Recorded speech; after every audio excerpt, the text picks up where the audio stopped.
Welcome. I'm Katherine Artines. Thank you for joining me for an introduction to Dime's newest inspiration software, Dime Vintage Embroidery. It is now so easy to give a textured look to clothing, home dec, or whatever may be your passion. Don't let that name fool you. The word itself means so much more than old, the high quality of a past time. She wore a vintage gown, being the best of its kind. The jacket was vintage Chanel. Dime Vintage brings the nostalgic look of hand embroidery to meet up with today's technology to make it easy and fast to get looks like these. Just look at that texture. To begin, we look at the opening screen. It is very similar to all of Dime's inspiration software.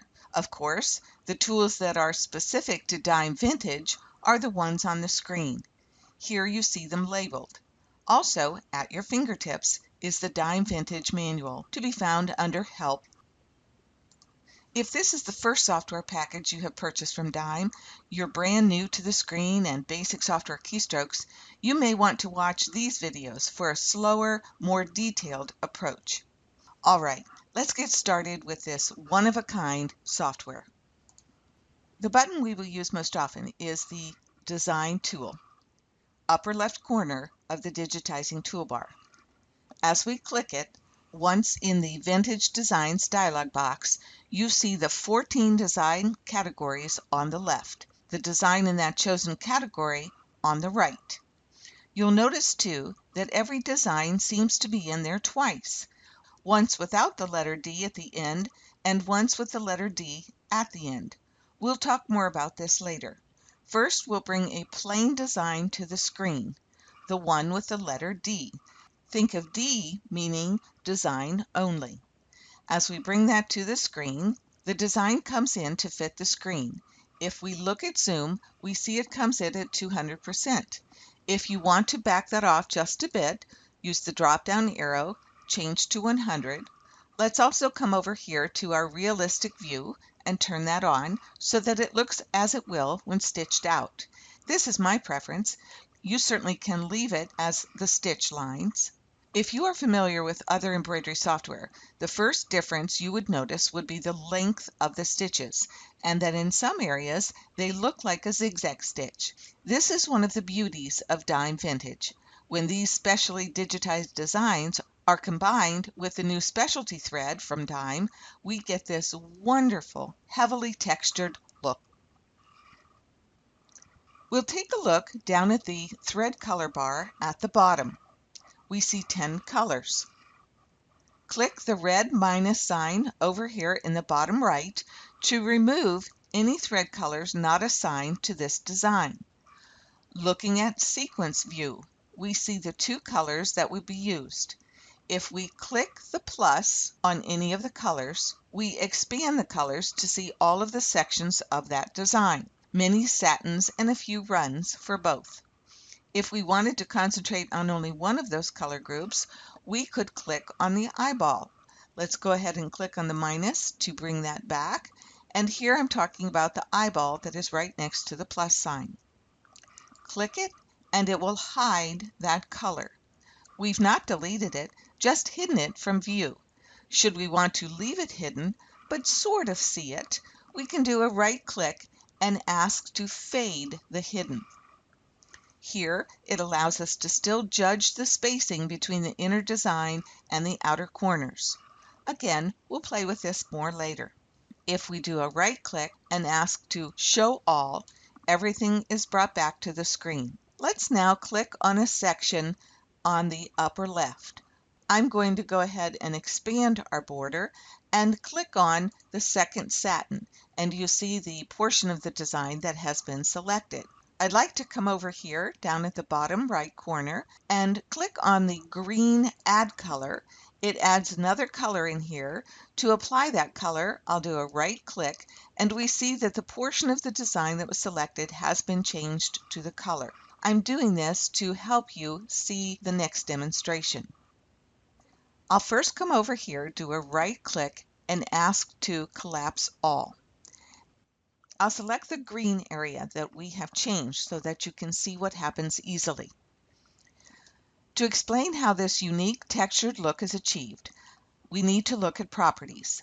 A number of the default settings are different than what we're used to in the other inspirational software, say Perfect Embroidery Pro or WordArt in Stitches. Looking at the fill type, we see that it is set to whipped. This is something specific to Dime Vintage. To refresh, a whipped stitch is really just a loop stitch. Down through the fabric, back up through the fabric, down again, up again, and so forth, as you see here.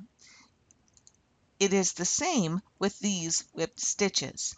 Let's go ahead and zoom in quite a bit to this area so that you can see what's going to be happening.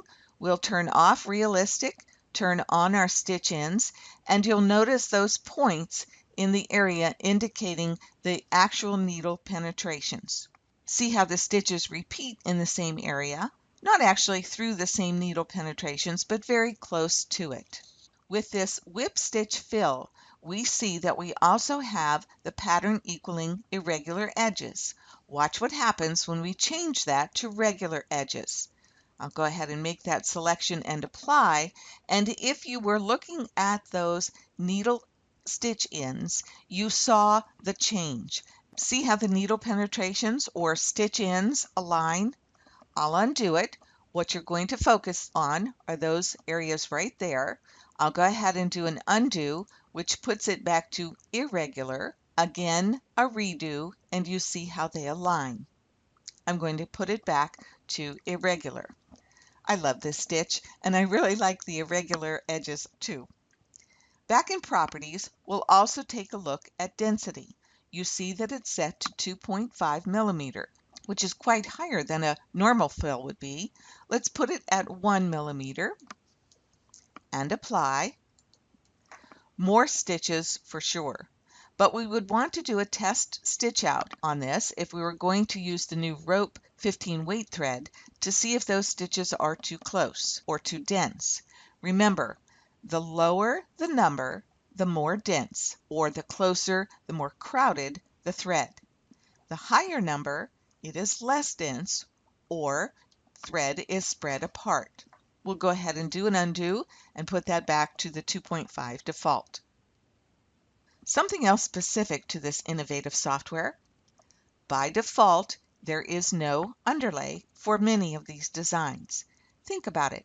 We know this look gives us texture, and we want that thread to lay on top of the fabric. The stitch is longer than normal. The stitching area is sparse or less dense, so we don't really need the structure or foundation that underlay gives.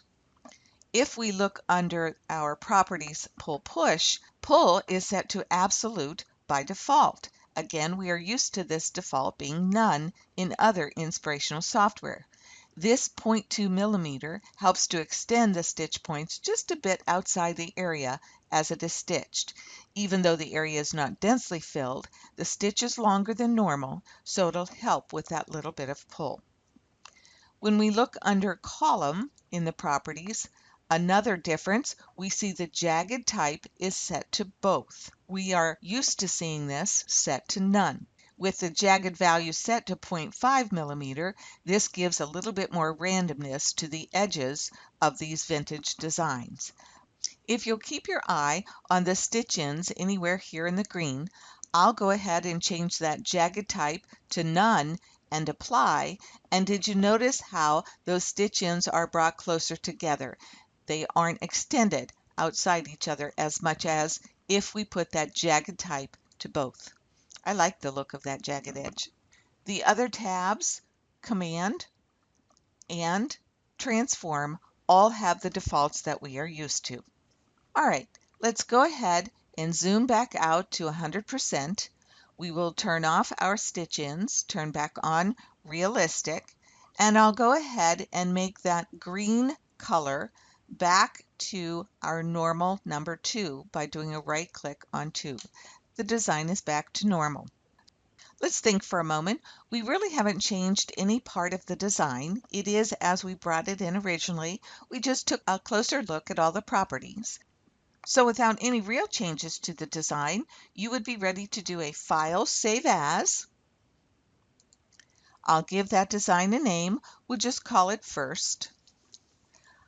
I will then go into Save as Type and choose a PES format, go ahead and do a save, and I'd be ready to take it to my machine.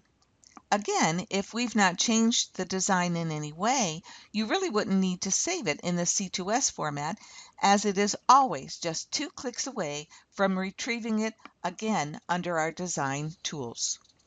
We'll come up to New, bring up a clean screen. Now we'll go back and open the same design without the letter D.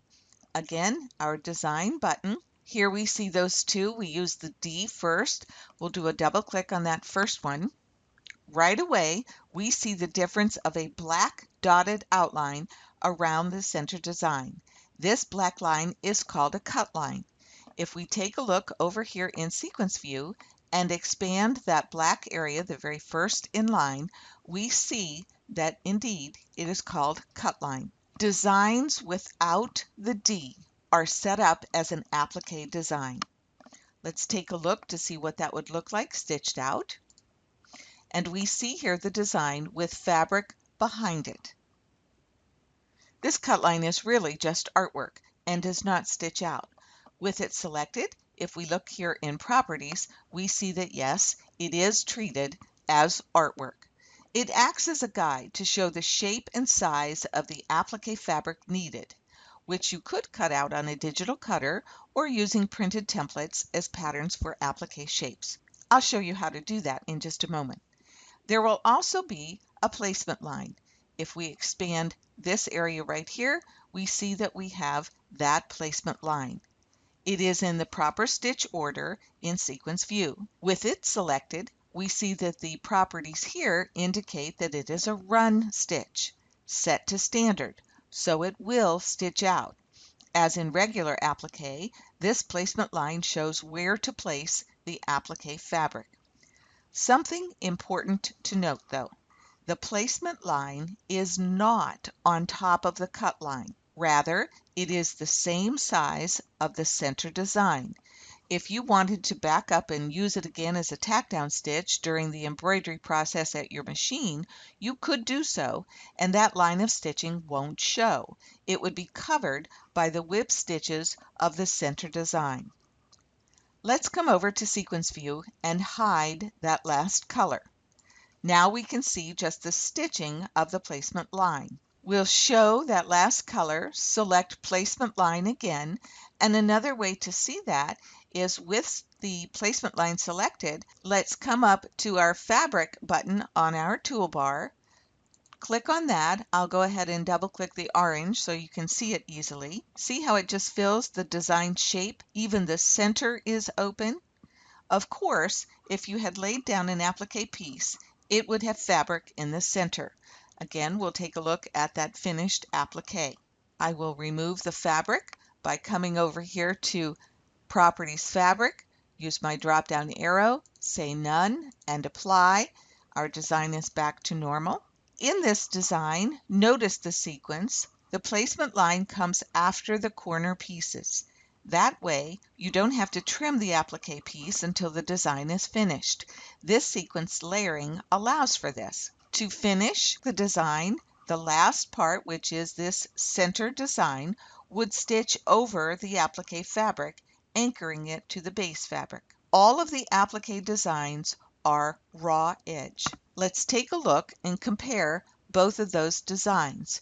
Remember, we had the first one without the letter D, representing the applique design, and you see it here with the fabric. It has the cut line and the placement line. To the right, we see the design stitched out. This did have the letter D, so it is the design only.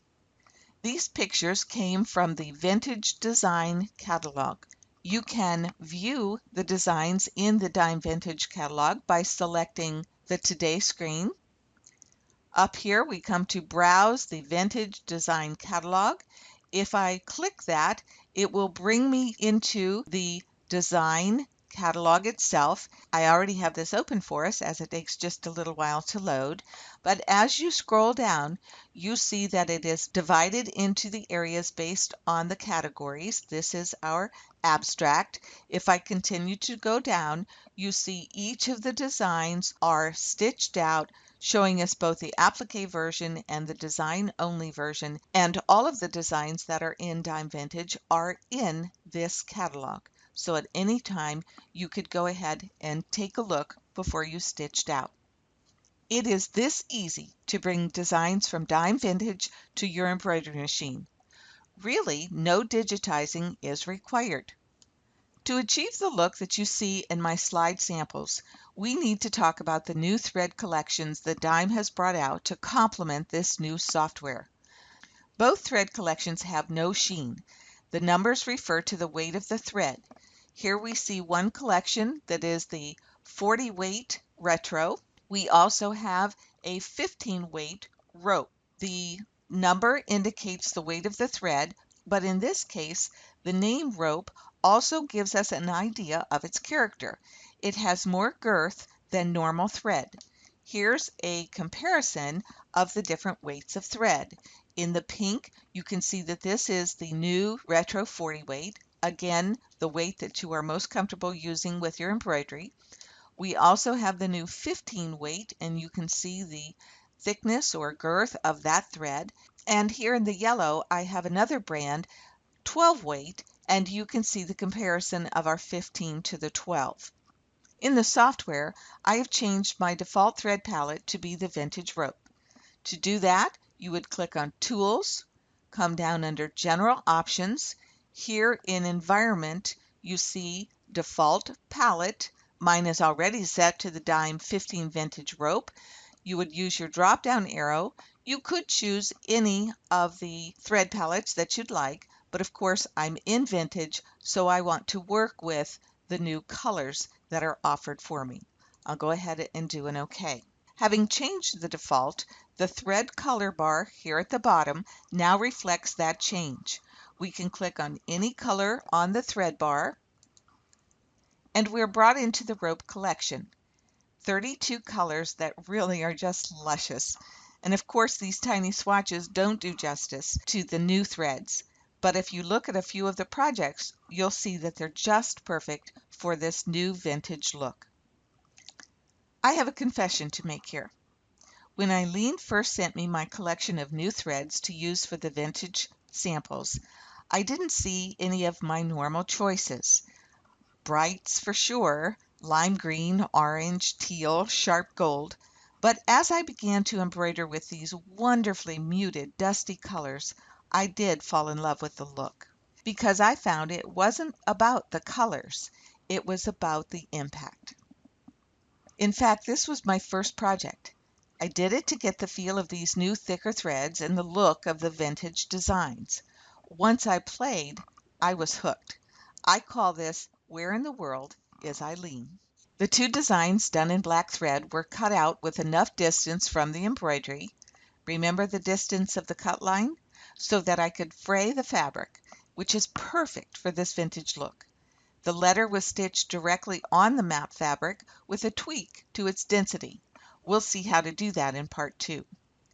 Remember when we said this was going to be the new look of embroidery? You can see why.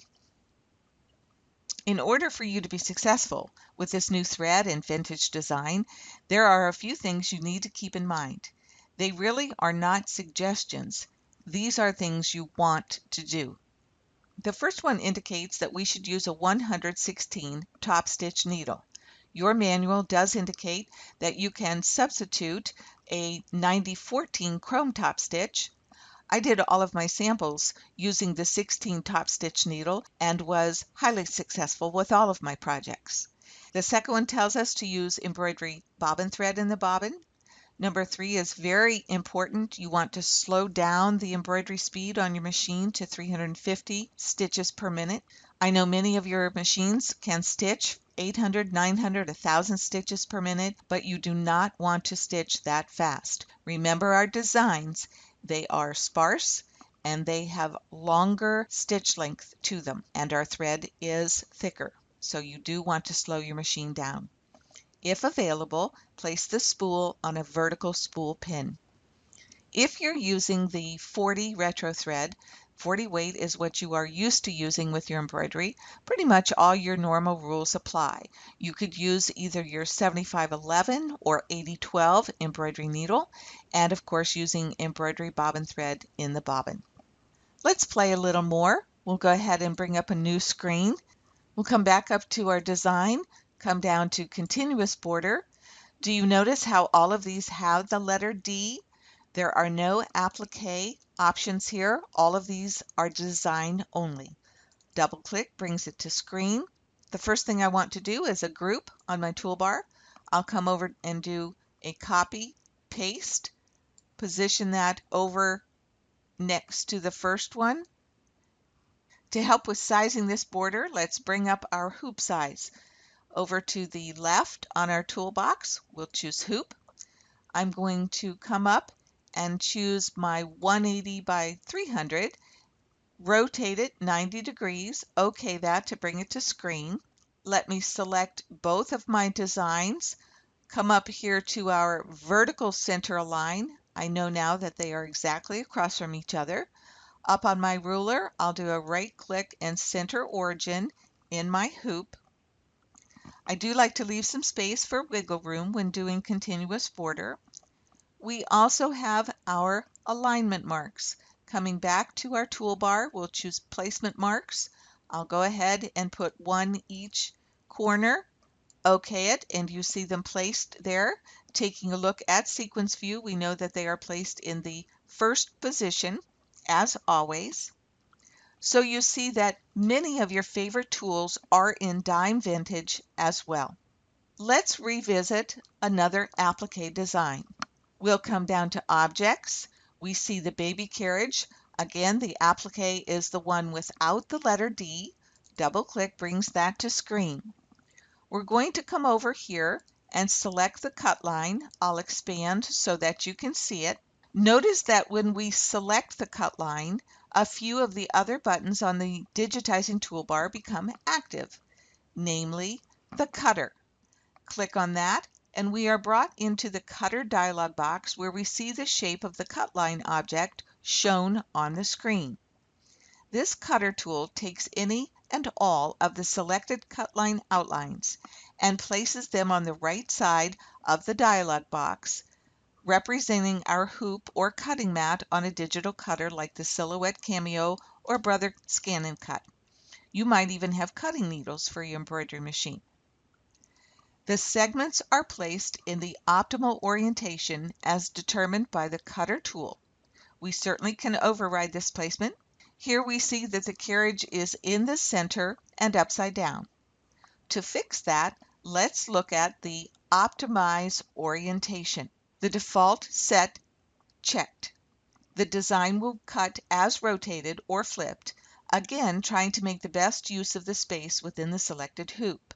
I normally want the design to cut as indicated on my design screen, so I remove this check mark. Looking at the options at the bottom, we see hoop, and we notice that it is set to the last chosen hoop. We'll go ahead and use our drop down, and you see all of the hoops for the different machines listed. Also listed are the cutting mats for the Silhouette and the Scan and Cut. I'll go ahead and choose the Silhouette. That is my digital cutter.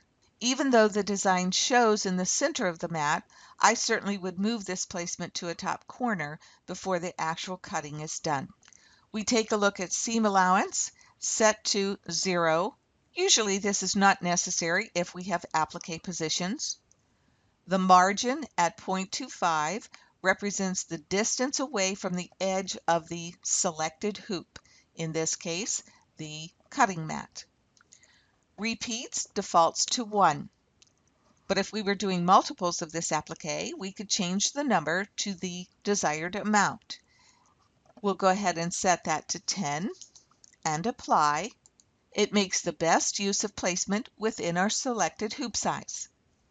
If I change those repeats to 15 and apply, we see that it fills up the first frame, But notice now that we have a second frame and 3 are left. We'll go ahead and put that back to 10 and apply. The spacing of 0.25 inches wouldn't apply in the instance where we only have 1. But when we have 10 and we set this spacing to, let's say, a 0.75 and apply, we are asking for 3/4 inch around each of the designs. So once again, it has to give us that second frame to be able to give us the options that we have asked for.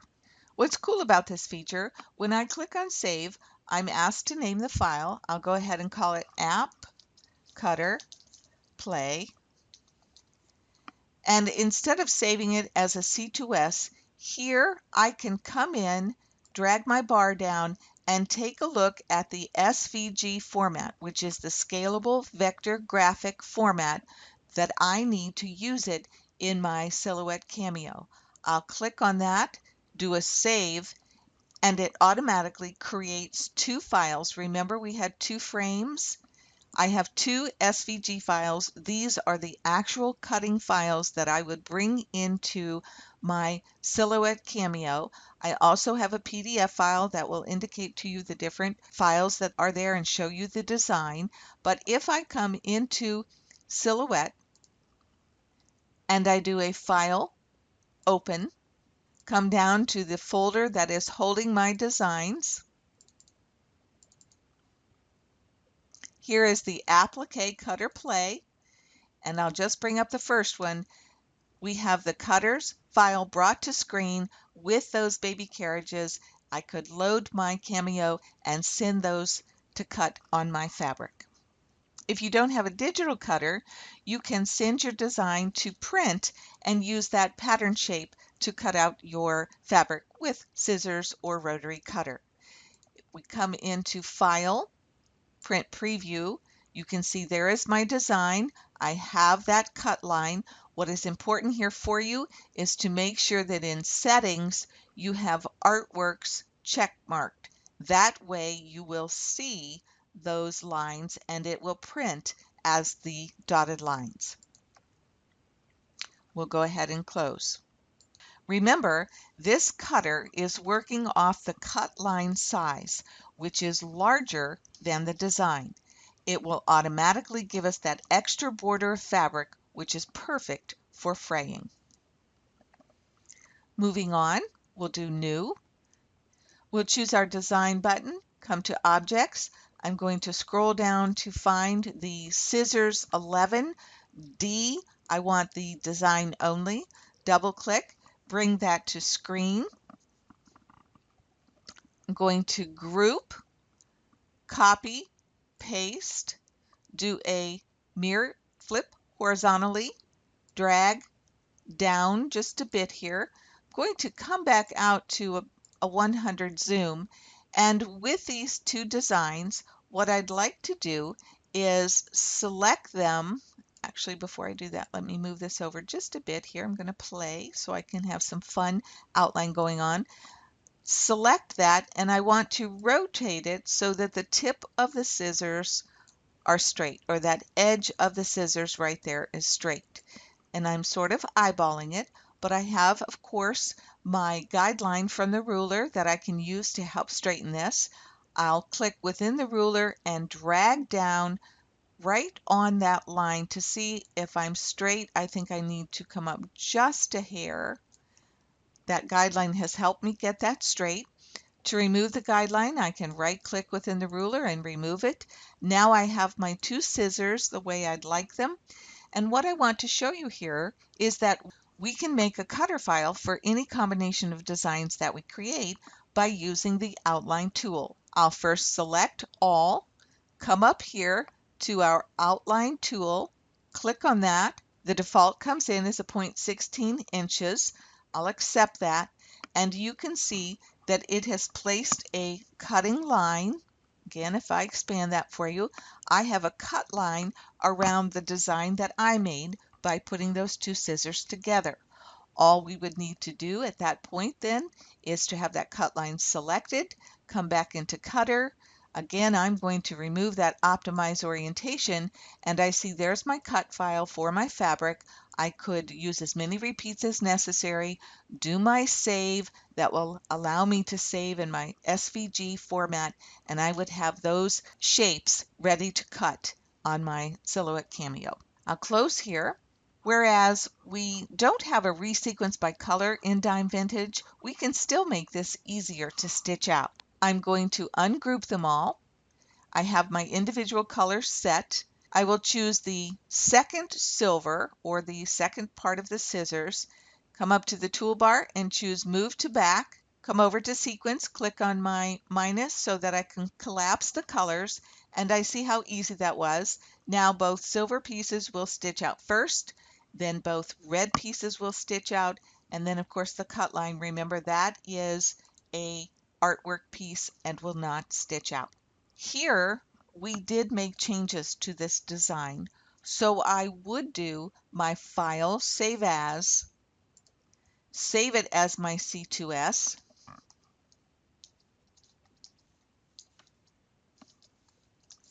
and then go right back in File, Save As, save it as my machine format. All right, a new screen, back into our designs. Let's stay in abstract. The design that I want is 009, so I'll scroll down a little bit. I want the design only. Double click brings it to screen. Turn on my realistic view. Here we're going to play, and I want to show you that if you think over 2,500 designs are not enough, you can take one of the existing and pull parts out of it that you'd like to create a separate design. Come over to Sequence and hide the center. I'm also going to hide the outside pink. What I'm interested in is this pink and purple design right here. I can also go ahead and hide the pink, so I've now made it very easy to select just that portion. I'll come back to Sequence View, collapse that, bring back my pink to screen, make it very easy to select that pink, drag that over. I see that I have just a little bit of purple, which is fine. I'll select that area and delete it. Drag around both of those, do a copy, new, paste. I can rotate it, realistic, drop down to 100 zoom, and now I would probably want to choose the purple and group it, choose the pink and group it, then select all items, do a right click, align, and ask it to center. At this point, I would do my File, Save As. I do want this as a C2S because it's something that I've created, or in this case, borrowed from an existing design. Give it a proper name, and then I would go right back, File, Save As, and save this under my PES format so I could use it on my machine. An added extra from this software, at least for me, is that it lends itself to embellishment so wonderfully. If I had even a little space, I added beads of some kind. This has been part 1 of Dime Vintage Quick Start. You saw how easy it is to bring any one of the over 2,500 designs to screen and save it in your machine format. You can also bring multiple designs to screen, manipulate them, or isolate a portion of one. We know what rules to follow for successful stitch outs. We know how important that 16 top stitch needle is. We know that we need to slow our machine speed down. Again, if you have a vertical spool pin, you'll want to use it. You'll want to watch part 2 as we play with all things vintage text and see what fun is to be found using the repair feature. Dime Vintage Embroidery with its new threads will bring a new dimension, quite literally, to your embroidery projects. Enjoy!